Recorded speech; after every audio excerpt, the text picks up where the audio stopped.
축원합니다. 예수님의 이름으로 간절히 기도합니다. 아멘. 함께 인사하겠습니다. 아시레. 오늘 사랑의 권면과 설득이라고 하는 주제로 함께 말씀을 나누려고 합니다. 오늘 말씀은 아람의 군대 장관 나아만이 나병을 치유받는 기적을 우리에게 소개하고 있습니다. 우리는 이 말씀을 통해서 하나님의 주권과 능력 그리고 진정한 순종의 의미를 우리가 말씀을 통해 배울 수 있게 되기를 바랍니다. 오늘 1절로 7절까지 말씀을 보면 엘리사를 소개하는 어린 소녀를 만나게 됩니다. 아람 왕 나아만은 전쟁에서 큰 공을 세운 유능한 장군이었습니다. 여러분, 유능함이 있고 그가 명성이 있고 많은 재물을 가졌고 권세를 가졌다 할지라도 건강을 잃게 되면 아무짝에도 소용이 없습니다. 오늘 이 본문에 소개되는 나병, 그러면 여러분, 나병은 어떤 병이에요? 불치병이라고 생각했던 거예요. 불치병, 저주의 병, 그리고 그 다음 희망이 없는 병, 이런 정도의 생각을 갖게 되는 것이죠. 아무리 많은 것을 가지고 있다 할지라도 여러분, 그에게 이 나병은 절망적인 상황으로 그를 끌고 갑니다. 그래서 이 나병에 걸린 나아만이 고민하고 있었습니다. 이때 이스라엘에서 포로로 끌려온 어린 여종이 자신의 여주인에게 이런 말을 남겨요. 사마리아에 계신 선지자가 그를 고칠 수 있다. 사마리아에 계신 선지자가 그를 고칠 수 있다. 여러분, 정말 막다른 골목에 다다랐을 때에 지푸라기라도 잡고 싶은 심정이 있잖아요. 어떤 끈이라도 하나 좀 잡고 싶은 그런 마음이 있는데 희망적인 이야기를 듣게 됐어요. 이 어린 소녀는 위대한 하나님을 알고 있었고 자신의 고통 속에서도 남을 돌아올 수 있는 아름다운 마음을 가진 소녀였습니다. 그는 비록 포로로 잡혀왔지만 하나님에 대한 믿음이 그에게 있었습니다. 우리는 여러분, 우리가 지금까지 살아왔던 삶을 돌아보시면서 한번 생각을 해보시죠. 나는 누군가에게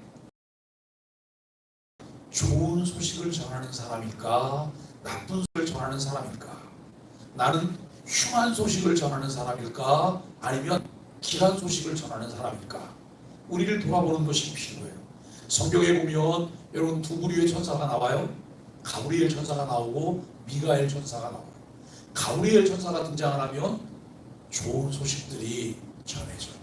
그런데 미가엘 천사가 나오면 여러분, 화에 대해서, 전쟁에 대해서, 심판에 대해서 주로 많은 소식을 전하게 돼요. 우리는 주님께로부터 무엇을 전하도록 요청을 받았을까요? 목사님, 난 그런 거 요청받은 적 없는데요. 하나님 한 번은 아예 말씀 안 하셨어요? 말씀을 안 하셔서 그냥 입 다물고 계셔야 되는 거 아닌가요? 그죠? 말씀은 안 하셨다고 해서 좋은 이야기는 안 하는데 다른 사람들을 슬프게 하거나 무겁게 하거나 아프게 하는 이런 이야기만 우리가 하고 있다고 한다면 과연 나는 좋은 메신저인가? 라고 하는 이런 생각들을 우리는 해보아야 될 것입니다. 나아만도 여러분, 이 작은 소녀의 말을 듣고 이스라엘 왕에게 편지를 보내어 도움을 요청하게 돼요. 그러나 이스라엘 왕은 그 서신을 받게 되고 곧 나아만이 당도한다고 하는 이런 이야기를 듣고 그는 절망해요. 그가 이렇게 얘기했어요. 내가 하나님이냐? 내가 하나님이냐? 자기네도 지금 죽을 병에 걸려서 살 수 없는 지경인데 왜 그것을 나한테 보내서 나한테 고쳐달라고 얘기를 하냐? 내가 하나님이냐? 라고 말을 해요. 우리 주변에도 절망적인 상황에 있는 사람들이 내게 속사정 이야기를 하는 사람들이 있을 거예요. 그러면 어떤 사람은 부담스럽게 왜 그런 이야기를 해? 내가 왜 그 이야기를 들어야 돼? 스트레스 받게. 여러분, 그게 맞을까요? 이 현대인에게 가장 부족한 것이 있다면 무엇일까요? 공감하는 마음. 공감하는 마음. 여러분, 공감은 능력이 아니에요. 공감은 마음이에요. 내가 상대에 대해서 관심을 갖게 되고 상대와 더불어 함께 살아가려고 하는 마음이 있을 때 우리에게 나타날 수 있는 것이 공감하는 마음이에요. 내가 하나님을 사랑한다고 하면 여러분, 우리에게 가장 많이 내 속에서 발달해야 될 것이 뭐냐면 공감하는 마음이에요. 상대에 대해서 공감하는 것. 이 공감한다고 하는 것은 상대의 입장을 이해하는 것이고 상대의 입장에서 듣는 것이고 상대의 마음이 되는 거예요. 상대에게 절박함이 있다면 나도 상대와 더불어서 절박한 마음을 갖게 되는 것. 이것이 공감하는 마음이거든요. 근데 여러분, 이스라엘 왕은 그 서신을 받았을 때 공감하는 마음을 갖거나 그를 도우려고 하는 진심 어린 마음이 그에게 없었어요. 왜요? 그 집장 내에 전쟁을 일으키려고 하네, 우리를 가만히 안 두려고 하네, 빌미를 찾고 있다고 하는 이런 생각을 하고 있었기 때문에요. 이처럼 여러분, 큰 자도 작은 자의 지혜를 구하지 않으면 해결책을 찾지 못할 때가 있다는 거예요. 여러분, 왕이면 뭐하고 군대 장관이면 뭐해요? 오늘 우리도 작은 조언이라도 귀담아 듣고 실천해 볼 필요가 있다는 거예요. 어떠세요, 여러분? 여러분은 조언을 많이 구하는 편이세요? 에이, 조언이 무슨 소용이 있어? 내가 다 알아. 내가 다 알아서 해. 정말 그럴까요? 올려주시려는 하나님의 말씀에 귀를 기울이셔야 돼요. 하나님의 말씀에 귀를 기울여야 되는데 여기 8절로 14절까지를 보면 치유받는 나아만을 우리에게 이야기합니다. 여러분, 그러한 소식이 엘리사에게도 들렸어. 그 아람 나라 군대 장관이 나병이 걸렸는데 나병이 걸려서 어떻게 할 수 없는 상황에서 이제 이스라엘 왕에게 고쳐달라고 서신을 보내고 곧 온다고 하는 이런 소식을 들었는데 거기까지만 듣게 된 것이 아니라 이스라엘 왕이 절망 중에 있었다는 말을 듣게 돼요. 이스라엘 왕은 왜 절망해요? 이스라엘 왕인데 왜 절망하죠? 이스라엘 왕이지만 그에게는 뭐 없었어요? 하나님이 없었어요. 하나님의 마음에 부재주의예요. 우리가 하나님이 내 마음에 항상 계실 때는 문제가 생기면 그 문제를 내가 보게 되지 않아요. 내 안에 계신 주님과 함께 문제를 보게 돼요. 그렇기 때문에 우리가 이렇게 말하잖아. 큰일 났네. 큰일 났네. 어떻게 하지? 이렇게 말하지 않아요. 뭘 하게 되죠? 하나님 어떻게 해요? 하나님 어떻게 해요? 그러면서 그분을 찾게 되고 그분께 기도하게 되고 그분께 내가 말씀을 드리게 되는 거예요. 여러분, 엘리사가 이 왕의 이러한 상황들, 처해 있는 상황들을 듣고 엘리사는 이렇게 말을 해요. 나만을 자신에게 보내라. 이 엘리사를 나에게 보내라. 여러분, 나만은 지금 누구를 만나려고 오는 거였어요? 엘리사를 만나려고 하잖아요. 왜냐하면 듣기를 거기에 그런 선지자가 있다는 말을 들었기 때문에 그는 엘리사를 만나려고 하는. 그런데 엘리사가 어디 있는지 그가 누군지도 모르니까 이스라엘 왕은 알 거나라고 하는 생각을 가지고 편지를 냈던 거예요. 그런데 이스라엘 왕은 마치 자기가 그 문제를 해결해야 되는 것처럼 생각을 해요. 짐으로 생각하는 거예요. 짐으로. 우리도 내가 여러분 잘못된 그 이 편견을 가질 때 세상이 힘들어. 무겁기만 해요. 우리가 교회 일을 하다 보면 내가 다 할 수 있는 게 아니에요. 그런데 나는 늘 그 일에 관심이 있어요. 하나님께서는 우리들에게 보여주세요. 이것은 너는 할 수 없으니 내 옆에 있는 누구와 함께 해라. 또 다른 사람 누가 이 일을 할 수 있다. 여러분, 그러면 그와 함께 우리가 연대하고 협력해내는 거예요. 이것은 하나님이 일하시는 하나님의 방법들이세요. 그런데 우리는 마치 내가 모든 것을 다 해야지만 되고 내가 못하면 자존심이 상하는 것으로 우리가 생각할 때가 때로는 있다는 거예요. 그런데 이제 엘리사가 나아만을 초대하잖아요. 뭐라고? 그때 여러분, 이 나아만이 엘리사 앞에 나올 때 죄인의 모습으로 나와요. 개선 장군처럼 나오는 거예요. 말 타고, 그리고 전리품 잔뜩 싣고, 환심을 다한 선물이잖아요. 그 선물 싣고 여러분 이 군단을 이루어서 찾아가는 거예요. 이런 정도로 오면, 그리고 자기 지위가 아람 나라의 군대 장관이면 선지자라고 하는 양반이 자기 앞으로 뛰어나와서 맞이할 줄로 생각했어요. 그리고 자기가 문제를 앓고 있는 이 환부에 손을 얹고 여호와 하나님의 이름을 부르면서 치유할 거라고 생각했어요. 그런데 종 게하시에게 한마디 딱 전해. 가서 요단강에 가서 몸 7번 씻으라고 해. 혼백이도 볼 수가 없어요. 이것 때문에 나아만이 화가 난 거예요. 사실 여러분, 선지자를 보냐, 선지자를 어떻게 하냐, 이거는 지금 본질이 아니에요. 중요한 게 아니에요. 가장 중요한 것은 자기는 지금 질병을 치료받기 위해서 왔잖아요.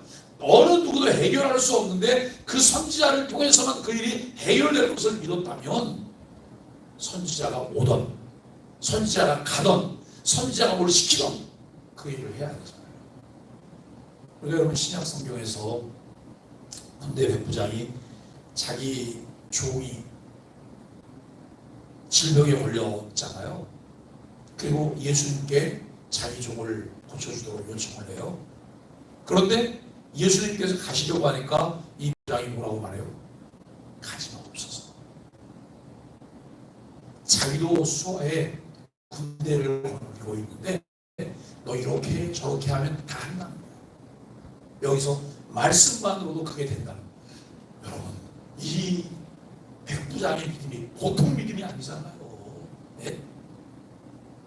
오늘 우리가 믿는 하나님이 어떤 하나님이에요? 그 하나님 전능하신 하나님이신 것을 분명히 믿으시죠? 그분 어디든지 계신 거 믿으시죠? 그분은 못하시는 것이 없는 것 다 믿으시죠? 그래서 우리는 이렇게 하나님의 뜻이라면 주님이시면 그 일을 할 수 있음을 믿으셔야 돼요. 그 사실을 믿는 것이 우리에게 필요해요. 여러분, 그런데 나아만은 그 말을 듣고 화가 났어요. 야, 가자! 필요 없다. 이게 뭐냐? 여러분, 나아만은 화를 내요. 그의 마음에는 자신의 지위와 명성이 중요했기 때문에 여러분 그렇다는 거예요. 때때로 하나님은 우리의 잘난 빠진, 아무짝에도 쓸모없는, 그런데 마치 모든 것처럼 붙잡고 늘어지는 우리의 체면을 내려놓게 해요. 내 자존심을 내려놓게 해요. 여러분, 자존심이 센 사람은 무엇을 제대로 할 수가 없어요. 자기 자존심 지키느라고 자존심은 내려놓으시고 자존감을 높이셔야 돼요. 자존감이 높아지면 내가 어떤 사람을 대해도 상처받지 않아요. 상대가 무슨 말을 해도 여러분 그 말을 잘 수용할 수 있어요. 그런데 자존감이 낮아지잖아요. 조금만 건드려도 넘어져. 쓰러지는 거예요. 오늘 우리가 하나님의 말씀을 통해서 내 정체성이 무엇인가를 깨닫게 되고, 그리고 여러분 그 정체성을 확립함으로 자존감이 높아질 수 있는 은혜가 있게 되기를 간절히 바랍니다. 여러분, 이런 상황이 되니까 함께 왔던 종들이 난리가 난 거예요. 장군님, 도대체 이게 무슨 말이에요? 네?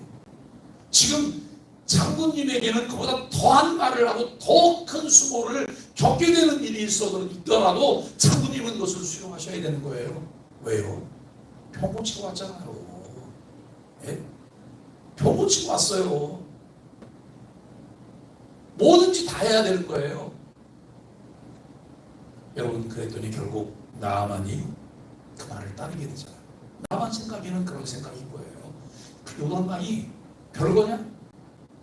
우리나라에는 그보다 더 크고 더 깨끗한 강이 있는데 이 요단강이 별거냐라고 하는 거예요.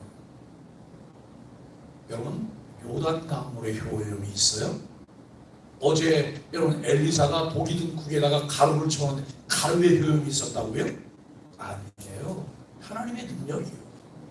전능자의 일하심이라고 하는 것을 알게 되는 거예요. 결국 나아만이 순종하고 여러분 요단강에 들어갔습니다. 나병이 완전히 치유되는 기적이 일어났습니다. 이처럼 하나님의 기적은 때때로 우리가 예상하지 못하는 방식과 여러분 이 일을 통해서 일어나게 되는 것을 알게 돼요. 이럴 때 우리는 인내심을 갖고 하나님의 방법에 순종해야 됩니다. 그리고 우리의 삶에서 작은 이들이 보여준 권면과 설득에 귀를 기울일 수 있어야 돼요. 아 싫어, 나는 안 할 거야. 여러분 이 말은 한 번도 생각하지 마요. 뱉어놓고 나면 그 다음에는 시신이 망창해지고 체면 구기는 일만 있는 거예요. 네? 한 번 더 생각하고 그 다음에 말하시고 한 번 더 생각하고 행동하셔야 돼요. 내가 여러분 화가 났을 때는 무엇을 결정하셔서도 안 되고 화가 났을 때는 뭘 말하셔서도 안 돼요. 물론 말을 안 해도 내 화가 난 게 전부 다 어디에 나타나요? 얼굴에 나타나는 거예요. 얼굴에 나타나도 그건 어쩔 수 없으면 어떡하겠어요. 내가 아직 성자가 아닌데 그건 아주 굉장히 지금 인내하고 있지만 다 나타나잖아요. 그런데 그것까지 하나님 다스려달라고 우리가 하나님 앞에 기도하는 일들이 필요해요. 그렇다면 오늘 말씀이 우리에게 들려주려는 메시지가 무엇일까? 첫째, 하나님의 주권과 능력을 믿고 의지해야 된다는 거예요. 하나님은 이스라엘만의 하나님이 아니죠. 모든 민족을 주관하시는 주권자라는 사실을 믿으셔야 돼요. 나아만과 같은 이방인에게도 하나님의 능력이 나타났어요. 어느 민족 누구에게나 하나님의 사랑과 은혜가 전해져야 된다라고 하는 것을 알게 돼요. 안산은 특별한 도시예요. 우리가 살고 있는 도시에 전 세계 111개국 사람들이 살고 있어요. 10만이 넘는 사람들이 살고 있어요. 이 이주민들이 정착하고 생활할 때 우리 소망의 교회와 교우들이 그들을 위해서 기도하며 환대할 수 있는 은혜가 있게 되기를 간절히 바랍니다. 두 번째로 올바른 사람을 만나 하나님의 섭리를 듣고 이해하고 배워야 합니다. 이스라엘 왕은 엘리사에 대해 무지했지만 어린 소녀는 그를 알고 있었습니다. 문제 해결을 위해서는 하나님의 사람을 만나는 것이 중요합니다. 하나님은 하나님의 은혜를 입은 자로 살게 해달라고 늘 기도하며 간구해야 합니다. 은혜를 입은 자는 늘 하나님 말씀을 사모해요. 하나님의 사람들과 친밀한 교제를 나누고 은혜를 공유하고 가르침에 순종하는 일들이 우리에게 필요합니다. 셋째, 하나님 앞에 겸손히 순종할 때 기적이 일어납니다. 우리의 연약함과 하나님 주신 비전 때문에 하나님의 기적이 우리에게도 필요하다고 하는 생각을 매일 하시면서 하십니까? 하나님, 우리에게도 내 삶에도 기적이 필요해요. 이렇게 고백하며 기도합시다.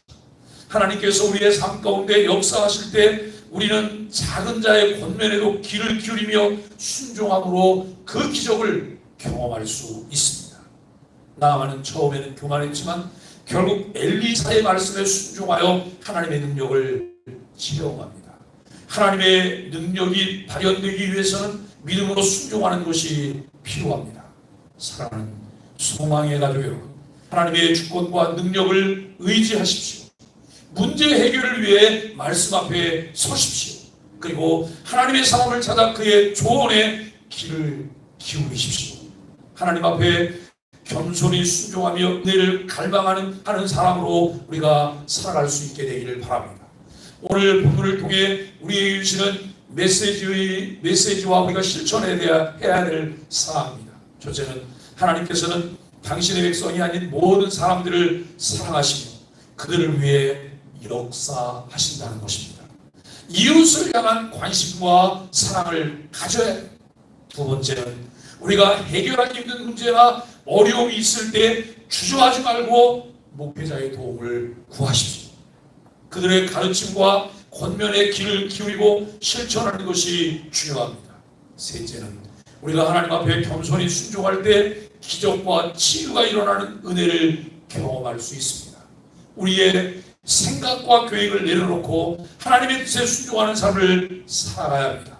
하나님의 주권과 능력을 제한하는 어리석음을 경계합시다. 기적은 권위나 재물로는 살 수 있는 것이 아닙니다. 인간의 무지, 착각, 지식의 한계는 우리로 바른 판단을 하지 못하게 만듭니다. 하나님의 주권은 어리석은 인간의 한계를 뛰어넘어 역사하심을 믿고 신뢰하여야 합니다. 여러분, 이 어린아이와 같은 순전함, 어린아이와 같은 온전한 순종이 하나님의 기적을 보게 합니다.